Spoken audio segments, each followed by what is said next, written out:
Dillian the Body Snatcher White here. It's a champ. Big up to Sporting Icon. Subscribe. Otherwise, I might pay you guys a visit. So I was just watching an interview with Martin Bakole's head trainer, Billy Nelson. Billy Nelson, of course, he's a legend of the boxing world. Now, Martin Bakole, fresh on a fantastic, phenomenal victory, dominant victory over Tony Yoka in France this past weekend. And I'm very proud of Martin. I'm very happy for him. Of course, I wanted him to win. I really did, even though I was making Tony Yoka the favourite in that fight. So I'm very, very happy for Martin Bakole. Anyway, Billy Nelson, he was asked what next for Martin Bakole in an ideal world. Well, Billy Nelson said that he's had this conversation with Martin Bakole, and they both said the name of Dillian Whyte. All words to that effect. Now, Billy Nelson, he's been mentioning Dillian Whyte's name in the same breath as Martin Bakole for, the last 18 months, maybe even 2 years now. And I've stood my ground with it, saying how that kind of fight for Dillian Whyte makes no sense for Dillian Whyte. And I stand by that, because Dillian Whyte fighting Martin Bakole, firstly, it's not a big payday, I suppose. Secondly, it ain't going to get him one step closer to a world title. And thirdly, if he was to fight Martin Bakole and beat Martin Bakole, then he's not going to get any credit for it, because he's supposed to beat Martin Bakole. Okay, so I always maintained that, and I know Billy, he weren't too happy with some of the things that I said about that kind of situation. But that said, now, for most boxing fans, they will always look at the last fight, and then they will judge how a fight will go between these two fighters. Okay, so they would look at Dillian Whyte with Tyson Fury, say, well, Dillian Whyte didn't perform, he didn't look great. Martin Bakole looked phenomenal against Tony Yoka. So Dillian didn't perform against Tyson, and Martin Bakole did perform against Tony Yoka. They'll put it together. They've already made the decision as to who would win. Okay. Now, unfortunately for you, boxing doesn't work that way. Okay.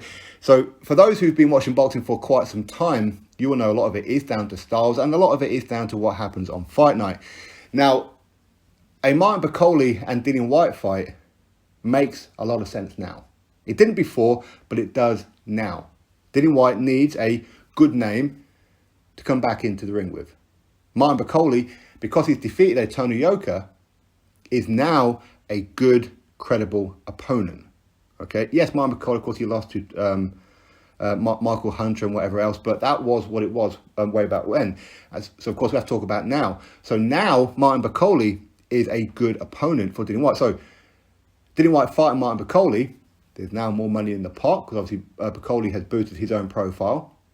Martin Bakole would have climbed up in the rankings. Again, that's an incentive. And of course, Dillian Whyte, if he was to fight and defeat Martin Bakole, he's way back into the mix, and people will give Dillian Whyte credit for defeating Martin Bakole. And the same reverse for a Martin Bakole as well, if he was to defeat Dillian Whyte. Now, how do I look at this fight? Now, if you was to watch the Martin Bakole-Tony Yoka fight, you will understand that one of the reasons why the fight went the way that it did, and he was so dominant, firstly, because he didn't let Tony Yoka breathe. That's the first one. And the reason why he didn't let him breathe is because he hurt him in the first round and didn't let Tony Yoka recover, which is full credit to Martin Bakole and, of course, Billy Nelson. Now, does that mean that he defeats Dillian Whyte? No, of course it doesn't. Of course it doesn't. Some people will say, well, Martin Bakole, he would defeat Dillian Whyte. Great. And I hope a lot of people do believe that, because that means that if them two agree to have the fight, a lot of people will watch that. Okay. Then that fight becomes a talking point. Okay. Now, I see this fight as Martin Bakole, the way that he fought, say, Sergey Kuzmin, Dillian Whyte would knock him out.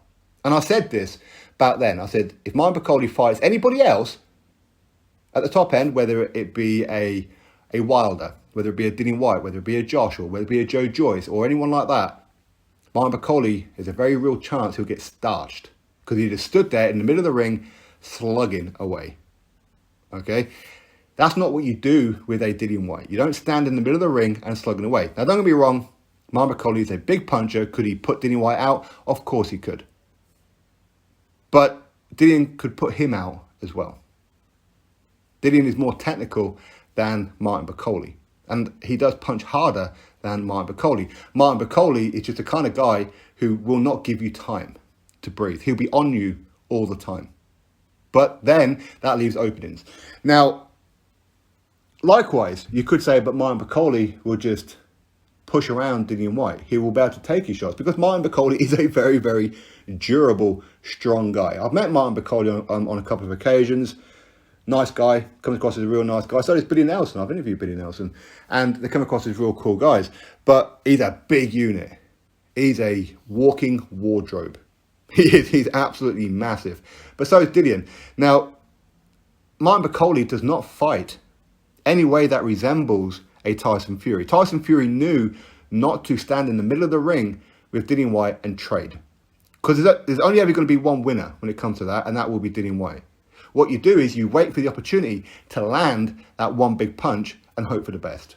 And that's what Tyson Fury done. I know some people want to say how he schooled Dillian Whyte and what. Stop exaggerating, okay? It was a boring fight. Neither one of Dillian Whyte or Tyson Fury performed great on that night. Just that Tyson got a spectacular knockout. It's a highlight reel knockout, and congratulations to him for it. But Martin Bakole does not fight anywhere even close to a Tyson Fury.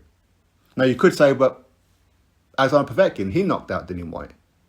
He did, but there are some people who say that for some reason they don't tend to talk about the rematch, or if they do, they'll come out with excuses for Povetkin. Hey, what can you do? But again, can Martin Bakole take the punishment that Povetkin took before Povetkin managed to land that one shot in a million to put out Dillian? Can Martin Bakole go through that storm to land that one punch? Maybe he can, maybe he can't. But that's what makes it a more interesting fight now. I think Dillian Whyte would need somebody like a Martin Bakole. Martin Bakole, to keep on adding to his now growing resume, would need a Dillian Whyte. It makes all the sense in the world. Unless, of course, Dillian Whyte, he has the option to maybe fight the winner of Herkovich and Zhilei Zhang for the IBF mandatory. Maybe have the winner of Joe Joyce and Joseph Parker. Maybe he can fight, say, Daniel Dubois if Daniel Dubois defeats Trevor Bryan. If there's those kind of options, cool. What do you need Martin Bakole for? You don't need him. Okay, but right now, Martin Bakole would be a good comeback fight for Dillian Whyte. It would be. And there's no shame if Martin Bakole was to defeat Dillian Whyte. There's no shame in that, because look at how he done with Tony Yoka. But again, how good was Tony Yoka? I know a lot of people say Tony Yoka was overrated and now he got exposed. That's a little harsh, don't you think? Like I said, he got hurt in that first round. He got dropped, I think it was for the first time in his career, right? And he crumbled because of that particular situation. But again, full credit to Martin Bakole because he didn't let him off the hook. I do have to question the punching power, if you like, or the stamina of Martin Bakole, because when he hurt Tony Yoka, he let him off the hook. I don't really know why I let him off the hook. I felt that maybe he had multiple opportunities to get Tony Yoka out there to end him, but he didn't do it. Okay? When you're fighting a Dillian Whyte, you're going to need to get him out of there. So that part will certainly be put in question. But maybe because Martin Bakole, he hasn't had a serious test in quite some time. In fact, his last kind of serious test was Kuzmin, I suppose. He had somewhat of a tune-up fight over in Dubai, I think it was. That's not really a kind of fight that's going to help Martin Bakole going forward. So maybe he didn't jump on the gas because he hasn't had a serious fight for quite some time and didn't know maybe he was going to tire himself, and maybe Tony Yoka would end up landing a big punch himself. So from that perspective, you have to say Martin Bakole fought a very smart fight. But anyway, Dillian Whyte versus Martin Bakole. Would you be interested in that? I would. Drop your thoughts below, click thumbs up, subscribe. Catch you on the next video.